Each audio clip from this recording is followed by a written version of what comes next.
This week on your Newsroom, I'm Gracie Higgins. Early voting started for voters all around Georgia.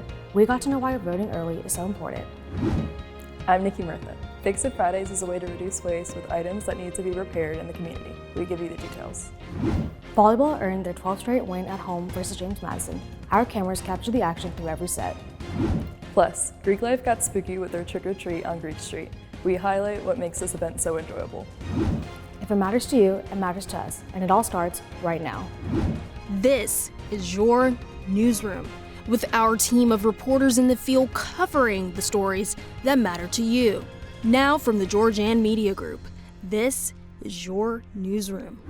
Hey everyone, welcome to your Newsroom. I'm Nikki Murtha. And I'm Gracie Higgins. Early voting provides a benefit to voters, and Georgia Southern offered another location to cast a ballot. I was there to get the importance of early voting. Bullitt County residents began lining up at election offices to cast their ballots for the November 5th general election. Georgia Southern University held early voting in the Russell Union Rotunda on Tuesday, October 22nd through Thursday, October 24th from 8 a.m. to 5 p.m. Residents needed to bring a form of identification for in-person voting. This can be any valid state or federal government-issued photo ID, a Georgia driver's license, even expired, a student ID from the university, a passport, U.S. military photo ID, or valid tribal photo ID. Poll pad workers sat at a table to scan people in. Electronic booths were placed in the middle of the floor with booths for people to cast their ballots. I talked to election assistant Zachary Pitts about the importance of early voting. Early voting, it really opens up the opportunity to vote.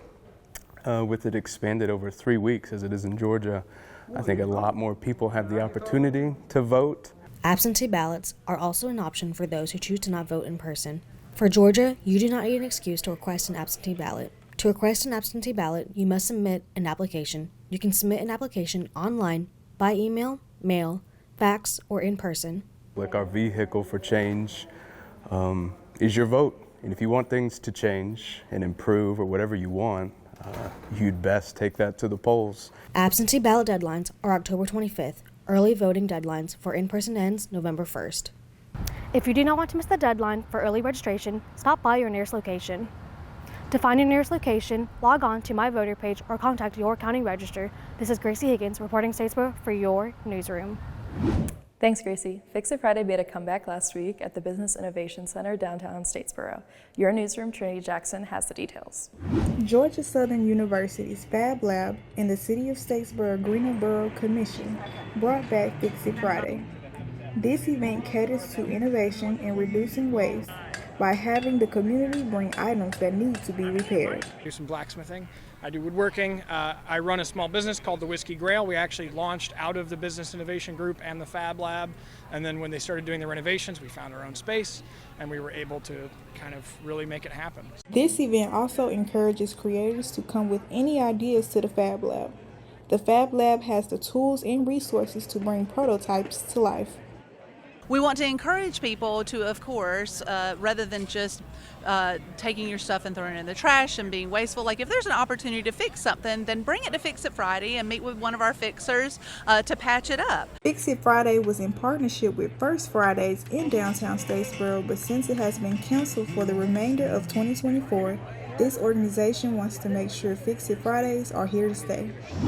Thanks, Trinity. Volleyball defended Hanner Fieldhouse in their game against the James Madison Dukes. Chloe Peacock has the story.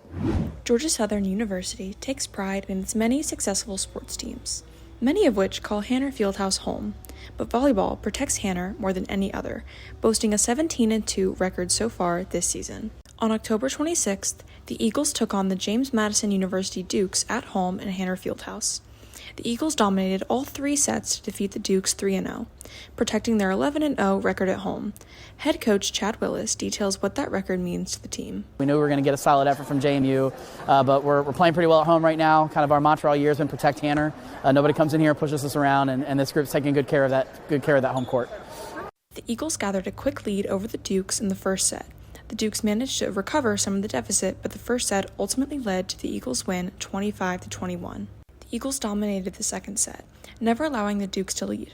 While watching the game, it was evident that the team, led by players like senior captain Jillian Gray, prioritizes communication, and that's what led to the 25-11 win in the second set.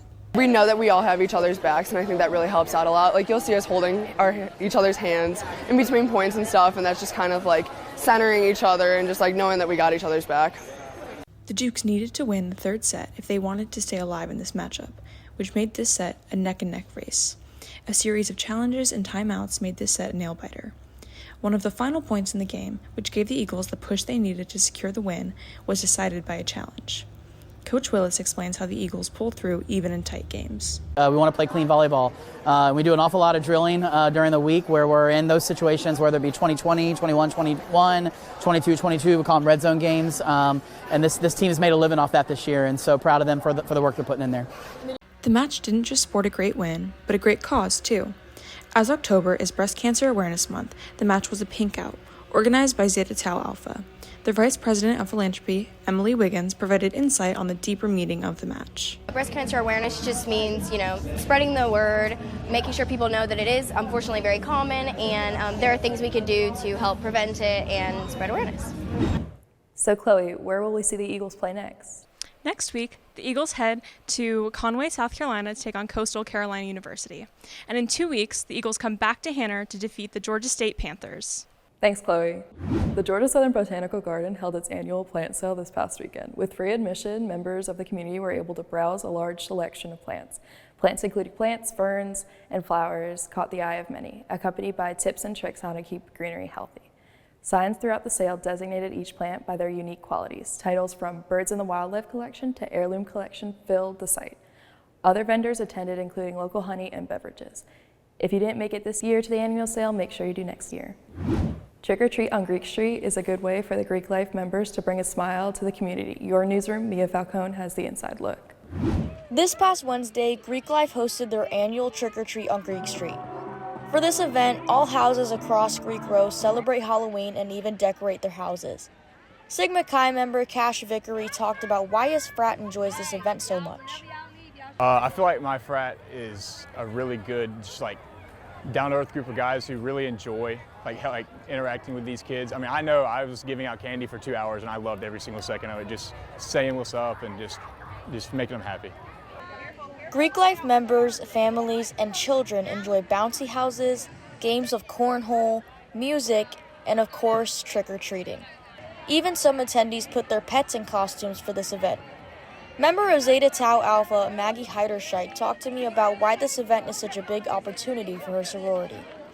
I feel like we don't get as many opportunities to do stuff with kids, being our philanthropy is breast cancer awareness. So I feel like stuff like this, we all really do show up for and we find joy in, just because we don't have as many opportunities to do stuff like this in the community. Some Greek Life members were also dressed in their Halloween costumes for the occasion. Some houses even put up banners to celebrate the spooky season. Many kids were very entertained and ended the night with lots of candy in their buckets. Trick or Treat on Greek Street truly shines a positive light on Greek Life and shows how much they support this community. Reporting live in Statesboro, this is Mia Falcone for your newsroom. Thanks, Mia. Before we go, here's some events around Statesboro that you do not want to miss. Tonight, you could head to the Halloween Paint and Sip in the Office of Multicultural Affairs Lounge. Also tonight, you can head to the pizza and scary movie night in the Henderson Library. Lastly, on Fridays, men's soccer takes on Old Dominion on their last home game. Thank you for joining us this week for your latest updates. We encourage you to connect with our social media at your_newsroom. For now, for Gracie, and for all of us here at Your Newsroom, I'm Nikki Murtha, and we'll see you next week.